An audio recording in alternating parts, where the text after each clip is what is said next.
is still the best striker in the UFC. Number one on my list. Bold claim. But Bold claim, Aldrich. Bold claim. listen, I'm Justin Lesko, Brazilian Jiu-Jitsu brown belt and former pro MMA fighter.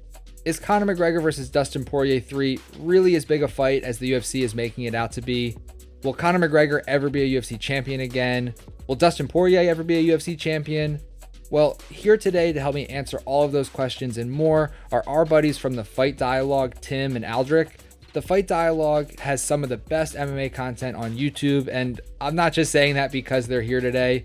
We're going to preview all of the UFC 264 action and give you some of our picks. The one guaranteed correct pick that I can give you is picking up a new rash guard from Epic Roll, and the king of segways strikes again. Epic Roll is apparel just for grapplers, and it's made by grapplers. You can get 15% off your order by using the coupon code podcast15 at epicrollbjj.com. Whether you're looking for training stuff like rash guards, shorts, or gis, or if you're looking for casual clothes for off the mat like t-shirts, hoodies, or joggers, Epic Roll will have you looking your best.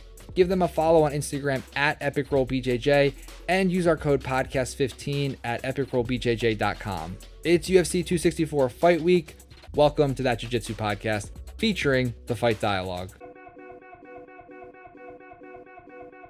right, we're on episode 70, right, Al? yes, we are. Booyah. All right. Guys, we're trying to catch up to you over here on That Jiu-Jitsu podcast. I think we're at 65, 66, so you better watch out. We're coming for your heels. You're definitely going to surpass us very soon because we don't crank out the podcast as quickly. One of the better cards, not the best card so far this year, but a very good card. International Fight Week, UFC 264. Yeah, I thought it was, Audra, correct me if I'm wrong, I thought it was last week they announced that Smolka was hurt and they were looking for opponents, or it might have even been like Monday this week, but That like is Audrey said, a lot of people want to huge jump blow. in. Yeah, a lot of people want to Yeah. jump in for good reasons. Question for you. Do you think that Sean O'Malley passes my guard? I think he does not. I highly doubt it, especially Highly since, doubt it. what did he just get his brown belt? I mean, he's Yeah. still good. You know You're what? bigger than I him had too. That's not fair. I had this long campaign where I was trying to get Uncle Chael to get me a match against Izzy because I want to roll against the middleweight champion of the world without having any possibility of getting punched in the face. Never came to fruition. I wasn't going to troll him. I wanted to call him out as nicely as possible because I'm a fan. Maybe I should switch over to O'Malley and see if I can get a match against O'Malley because I don't think he passes my guard either. Not a troll though. I won't troll. I'm not going to try to pass your guard.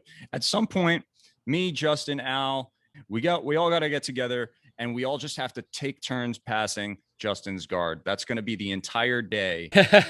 We'll see how it goes. We're going to record it. So you guys are going to find out what happens. See, Mike's not here to defend himself. So I can say Mike's never once in 10 years ever passed my guard. So I don't know why that would be the first time, but yeah, he's not here. So I'll say whatever I want, but well, have you ever had Al and me to tire you out first? Because he's going to be the last guy you roll with. You know what? That is a fair point. I'm just gonna have to up the cardio to make sure that no fatigue sets in. But yeah, dude, I'm looking forward to rolling. We're gonna do it soon, hopefully, and I'll bring a cameraman or two if I can. But Perfect. for real, we gotta roll, and it'll be a good time. We'll have a battle of the shows, and we can both put the footage out, and we'll both edit it to make it look like we were the winners on the day. 100%. All right. More on that later. So the next fight on the card is Irene Aldana versus Yana Kunitskaya. And I don't know about you guys, but this seems like, other than the Sean O'Malley, Louis Smolka, which is not happening anymore, this seems like one of the bigger mismatches. Even though Irene Aldana is ranked number 4 and Yana Kunitskaya is ranked number 5, I feel like Aldana is way better than Kunitskaya.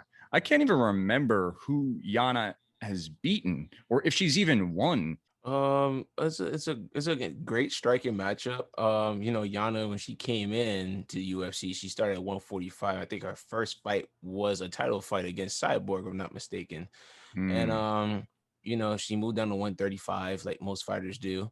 And she hasn't had the best run because she's had up and downs. I forgot who she fought last, but she won. But her previous fight, I know she pretty much got mauled by freaking Aspen Ladd. she's going against a great striker, Irene Aldana. You know, shout out to Mexico. You know, they got a champion now. Shout out to Brandon Moreno. So but Irina has great boxing. She definitely this is her first fight since she came back from losing to Holly Holm. But I think it's a dangerous matchup for Yana. And striking advantage, I think Aldana is just going to overwhelm her and possibly knock her out. You know what I'm saying? So I got Irene Aldana in this one. I agree. I also have Irene winning. I forgot. I always forget about this fight, but Yana did fight Cyborg and get beat at like early in her UFC career. It's a fight that it's not in my brain until I go back and I do research for episodes. It's just like it falls out of my brain every time. But I've heard rumblings that this fight is like, oh, could the winner fight for the title next? Is this an elimination, a title eliminator? Uh, we know that Amanda Nunes is fighting Pena in August. I'm just gonna operate under the assumption that Nunes is gonna win because it's Amanda Nunes and that's what she does. She just beats whoever they put in front of her. If Irene wins or Yana wins and then they get to fight Nunes next, I don't think either of them would do very well against Nunes. So I don't know how much of this fight is really a true title eliminator. I think it will be a fun fight. I think Irene will probably get the decision, but I think it's going to be back and forth. I think they'll both have their moments. Yeah, and that's an interesting little fact about Yana is that she fought and lost to Cyborg, which many people have, so no shame there. That would have been the one advantage that Yana had over Irene Aldana going into this fight is that superstar, like fighting superstar experience, but now that Irene Aldana has fought and lost to Holly Holm, she still put in a good showing against Holly Holm. Holly Holm is a legend, so these ladies have a somewhat equal amount of experience in high level competition. And I think Aldana is just more technical. She's got more momentum behind her. And I think Aldana is going to take it. And like Justin alluded to, probably fight for the title next, if not, pretty soon. Next fight on the card, Greg Hardy versus Tai Tuivasa. And I just noticed that part of Greg Hardy's tribal tattoo is actually in the form of the word YOLO. So now I'm actually upset. Who do we think wins that fight? Tai Tuivasa. He had gotten cut from the UFC at one point, didn't he? Tai Tuivasa, he's had a lot of fights in the UFC. Greg Hardy, not so much, but he's getting there. Both similar styles, both similar size. Who do we got? Well, you're right. Tai Tuivasa, he lost 3 in a row. He's a very entertaining person. He was getting a pretty good push on a lot of the embeddeds and stuff, and then he dropped 3 in a row. They cut him. They brought him back. I think that Tuivasa will win more so because I think Greg Hardy has reached the highest level he's going to reach. I don't think he's going to be a top 10 guy. I know he's not going to be a top 5 guy. I think Tuivasa is just a notch above the limits on Greg Hardy's potential. And I think that this fight is going to be one of those heavyweight fights where it gets to the 3rd round and both guys are sort of hands low, mouths open, breathing really heavy, and we're just trying to get to the 3rd round. I think Tuivasa will win via decision. He'll drink a beer out of somebody's shoe, and the UFC will keep giving Greg Hardy fights because Greg Hardy has a name that people outside of MMA know who he is, and they're using him to bring in eyes to the sport. I see this ending in a knockout. I don't see this going past the 1st round, actually. But if it does, like Justin said, they won't be tired. Tuivasa definitely, I say, had the more experience. I think he's faster. But Greg Hardy does have a lot of power, too. So, I mean, for me, it's like right here. But I'm going to go Bam Bam. And plus, I enjoyed the shoeies, by the way. By the way, I'll never do one. But let me not say that because I may not say that. My time may come, like, you know what? Shit, why not? I mean, but I drink out of my own shoe, by the way. But I can see Tuivasa winning this. And I can see being in the finish 1st round. I mean, a heavyweight division, normally fights doesn't go past round 1 because, everybody got knockout power. So but I'll go Tuivasa this one. Hardy's power and his athleticism has been what's carried him in the fights that he's won. But I think Tuivasa will be better at not getting hit than the people that Greg Hardy's fought. And power doesn't mean anything if you can't connect. And I think Tuivasa will use superior footwork and superior distance management. And I hope for a knockout because I'm not a big Greg Hardy fan, but we'll see what happens, I guess. I'm hoping for a knockout. I'm hoping for a knockout. Yeah, and I agree. I think Tuivasa is more technical.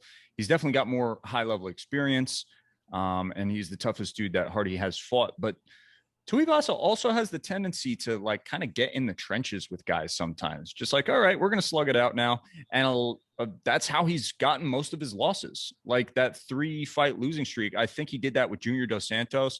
He's just like, I'm gonna brawl with this guy now, and it didn't work out for him. So, if he does that with Greg Hardy, that would be a catastrophic mistake because if Greg Hardy has one thing, it's power, and his athleticism is another thing. What is it that's missing from Greg Hardy's game? I think we can all agree that he's definitely not there yet. He's not top 10. He's not top 5, but what is he missing? What does he need to get there? Is it an experience thing? Is it a technique thing? Is it all of the above? I think part of it is like, this is going to sound backwards, but I think having such power immediately and having such success with the power so early maybe worked against him a little bit, because if you can rely on that one punch, if you're finishing guys left and right, you don't really need to improve your technique, or you don't need to improve your crisp, clean striking, because you haven't needed it. And you get into, we see it talked about a lot where someone lands a big shot in a fight and it staggers their opponent, and they keep going back to that same shot because they know that it works. And eventually you get diminishing returns. It stops landing because you're just doing that one thing over and over. I don't know what happens in Greg Hardy's training camp. I don't know how his coaches approach his training sessions. I think he needs improved footwork. I think he needs improved angles, and he needs better setup as opposed to just here comes the bomb, boom. I think overall he just needs more better technique. Like, Mm-hmm. he just needs to grow more in the technical aspect. I think he'll be fine. This is something that you could say for a lot of heavyweights, but the clear lack of any type of effective grappling, I think, is a big deal too. We've seen it in a couple of his fights where it did end up on the ground briefly, and he kind of just wasn't doing anything that you're supposed to do. None of the grappling basics were there for him. I think it kind of makes him a little conservative at times. Who was the Portuguese guy he fought? I forget who the hell he fought recently, but he wasn't unloading as much as he usually does.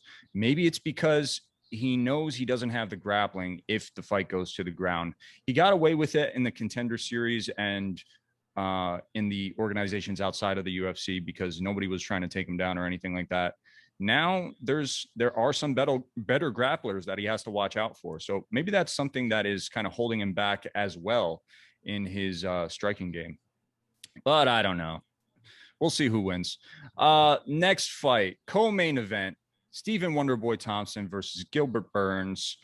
I did 2 videos about these guys, and I think they're both fantastic. I think Wonderboy is definitely the better striker, though, but Gilbert Burns does have that just world-class jiu-jitsu that he can pull out of his hat at any point in the fight. So it's an interesting matchup, and one that is very important for the welterweight division.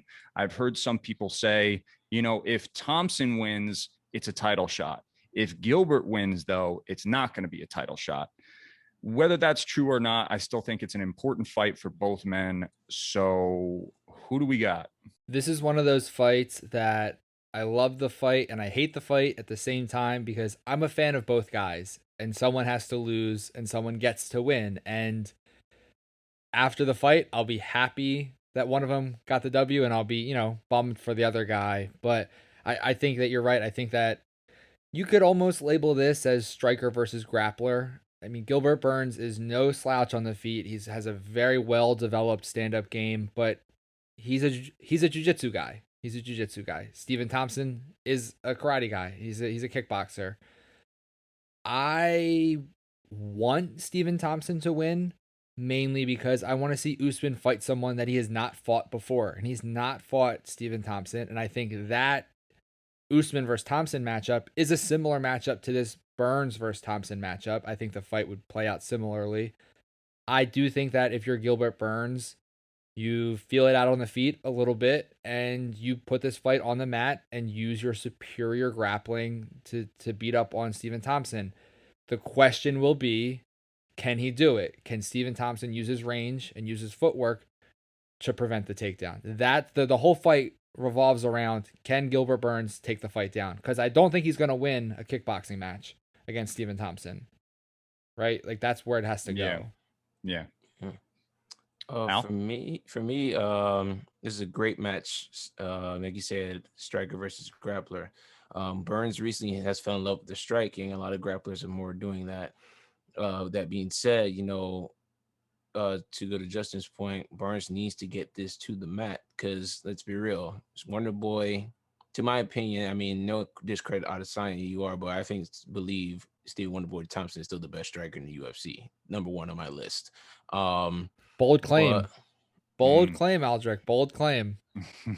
Listen, the body of work. I mean, I love Adesanya. Don't get me wrong. He's up there. He's definitely top two. But I for some reason, when it comes to Wonder Boy, his footwork, like you said, and the way he pinpoints when he gets in the zone to his last two fights, and my main one is against Vicente Luque. You lost to Pettis on knockout, and the way you pick this man apart, and Vicente Luque is both versatile on the ground and the feet, and Wonder Boy picked him apart. So, and Wonder Boy's not an easy person to take down. The last person to take him down was Tyron Woodley, and that was in their first title matchup. And even Tyron had a tough time because Wonder Boy started picking up steam at that fight. So Burns needs to dictate the pace right away. Do you guys think this is too tough of a bounce back fight for Burns after he just lost to Usman? Were you expecting him to maybe fight someone farther down the rankings, like jumping right back in against Stephen Wonderboy Thompson after just losing in a title fight? That's a big ask. That's a big fight. I feel like that's an excellent point. Yeah, I feel like it is because this is a dangerous matchup for Burns. Not gonna lie to you. I was expecting him to either go against maybe a Leon Edwards or even a Colby Covington, but Wonder Boy and the best striker in the welterweight division too, to be exact as well. I mean, I still stand the point he's the best striker in UFC, but in the welterweight division, this is a bad matchup for him. Yeah, but man, Colby Covington and who else did you say? Leon Edwards. Those are both difficult as hell too. I mean, you're not going to get any easy matchups at welterweight, and that's the problem with welterweight in some ways. There's a good thing and a bad thing about welterweight. Good for the fans because you're always going to see something exciting, but man, is it tough. Yeah, I think that Wonder Boy takes it as well, but that's an interesting conversation to have, is who is the best striker in the UFC. And I think what it comes down to is you got to look at their body of work. Who have they beaten? Who has fought the better strikers? Because the technique is there for Adesanya and Wonder Boy, or whoever else you throw into that conversation. The technique is there. They're all neck and neck in terms of that. But who have they beaten? I think that's what is the tiebreaker. Who do you think has fought the better strikers out of those two men? Wonder Boy, Jeff Neal's an excellent striker. Vicente Luque is also an excellent striker. Wonder Boy, he's fought a lot of grapplers for the most part, but that Robert Whitaker knockout, man, oh my God, that's one of the best strikers out of either one of their resumes. So who do you guys think is the best striker out of those two, at least? I already know Al, but Al thinks Wonder Boy is. Who do you think, Justin? Man, you are putting me on the spot. I did not sign up to come on this show and be put on blast with hard questions like this. I thought this was a softball interview. I don't know, man. You're right. Stephen Thompson has a lot of big names on the resume. There's a reason that he's still at the top of the division at 37 years old. I'm gonna side with Al on this one in the sake of cross show diplomacy, but that's a tough ass dude. I'll say Stephen Thompson, but I don't feel 100% on that answer. He's fought the likes of, like you said, he's fought Rob Whitaker, Vicente Luque, Jeff Neal, even Darren Till. You know, even though many people argue that Wonderboy won that fight, but he's also, who else he's fought a lot of good people. Like you said, mostly grapplers, but you can say the same against Adesanya. Like he's fought, I think maybe great talent, maybe two great talented strikers because he's fought grapplers. I mean, Gaslam is a striker as well, but you beat Brunson. Costa. It depends on how Costa. good of a striker you consider Costa is. You know, he was on a tear, and then Adesanya embarrassed him.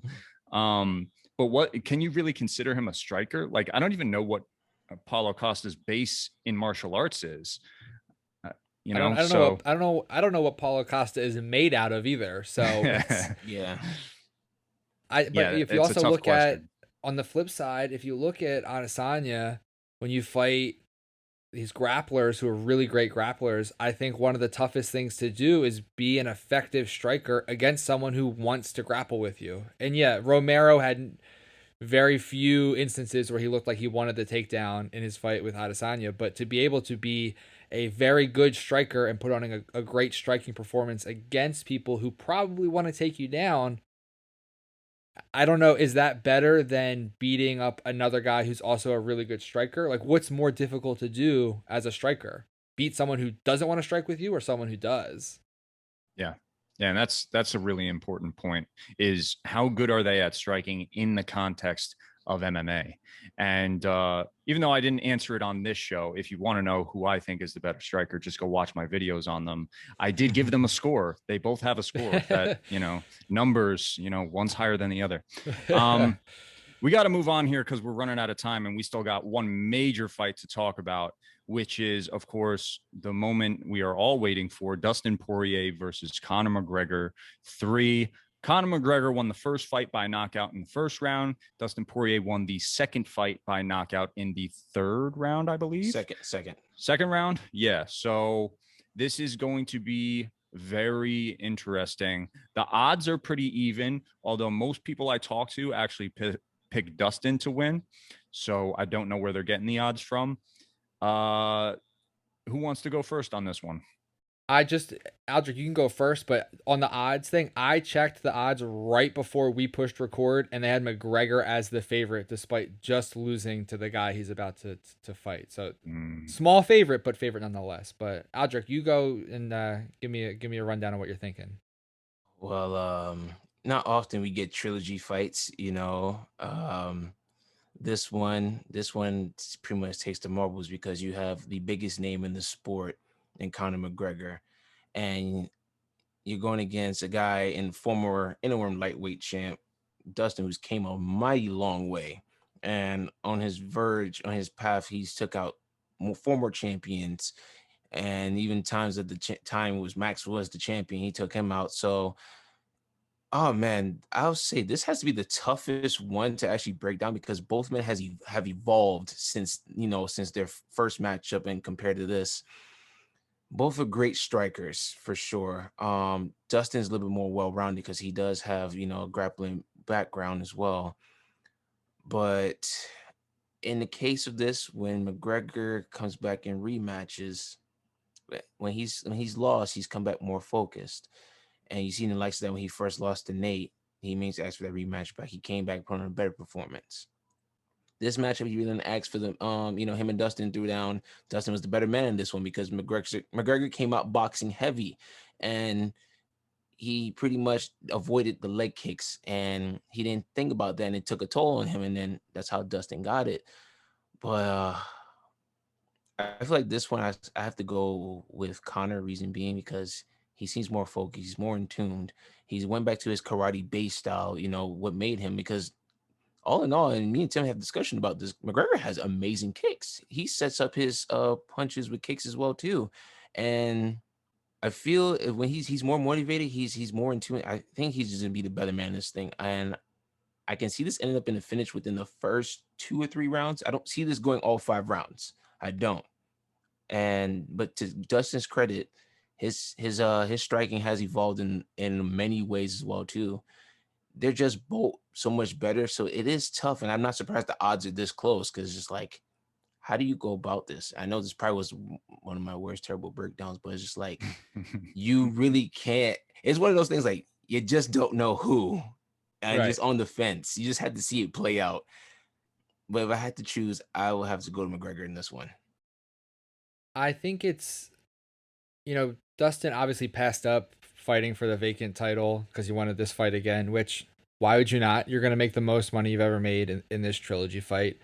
I had said in my intro, do we think that this fight is as big a deal as it's being billed? Like, yeah, it's obviously Conor's coming back for his retribution against Dustin, who beat him, and Dustin could have fought for the title, but does this fight matter as much as we think it does? Will either guy, if they win, will they be the champion at lightweight again?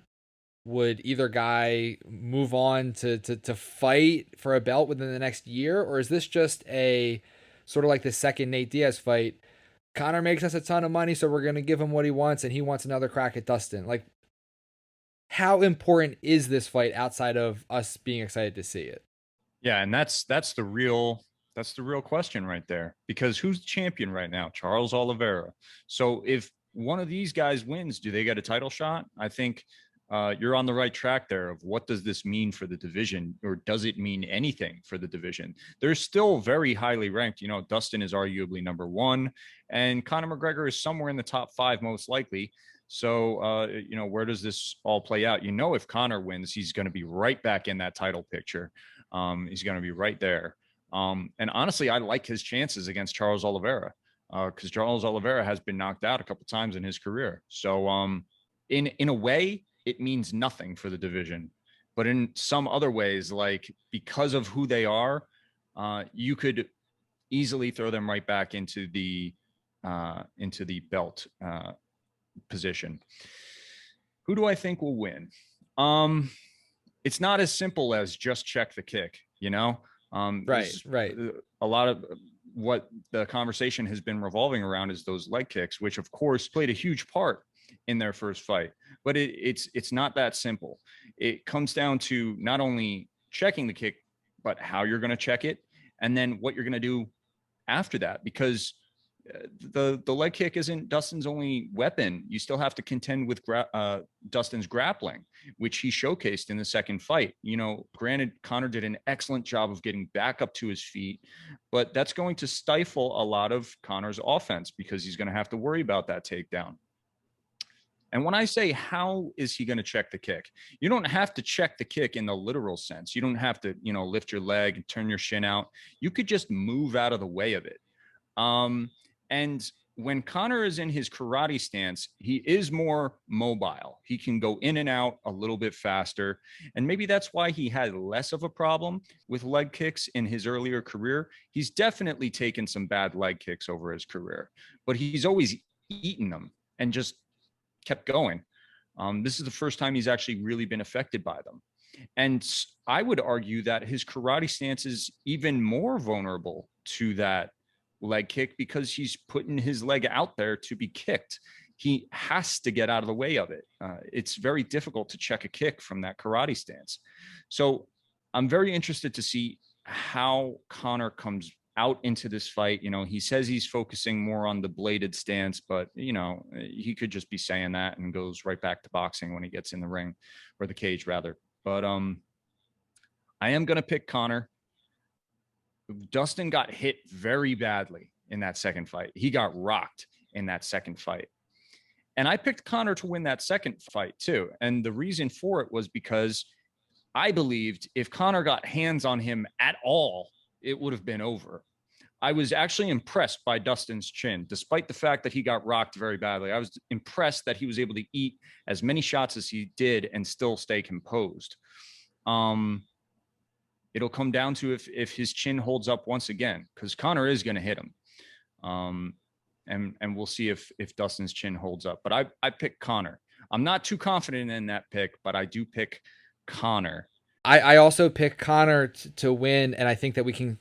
This is a very easy fight to get into like death by analysis because they fought twice before, and there's so many different variables that we can move around and make our picks. But if Conor loses, he's got 2 losses in a row, both to Dustin, right? He's the biggest star in the sport.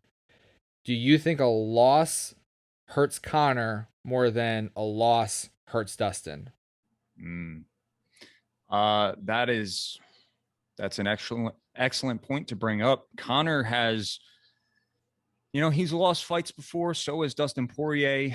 I think that when you're as big of a fighter as Conor in terms of star power, there's a lot more scrutiny on your losses, way more scrutiny on your losses. And scrutiny can kind of fuck with your head. Conor has proven that he works very well under pressure. He works very well when people bet against him.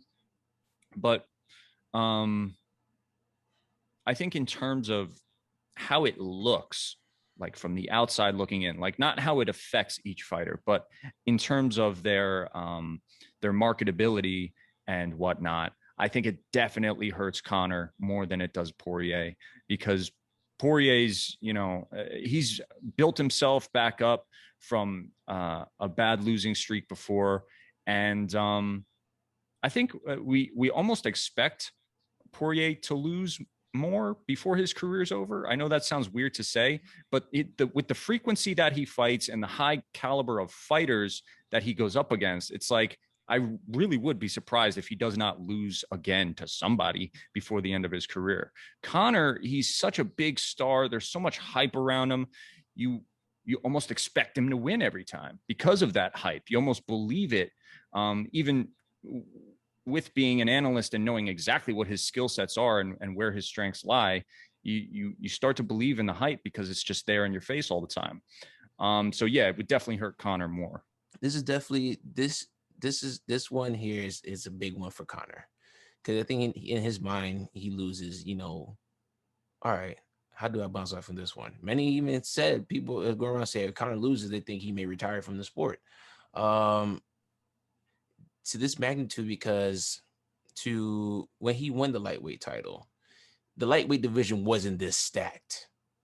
Now you've seen the change of the era. You have Oliveira's champ, Michael Chandler, who's in the mix, Justin Gaethje, all these guys.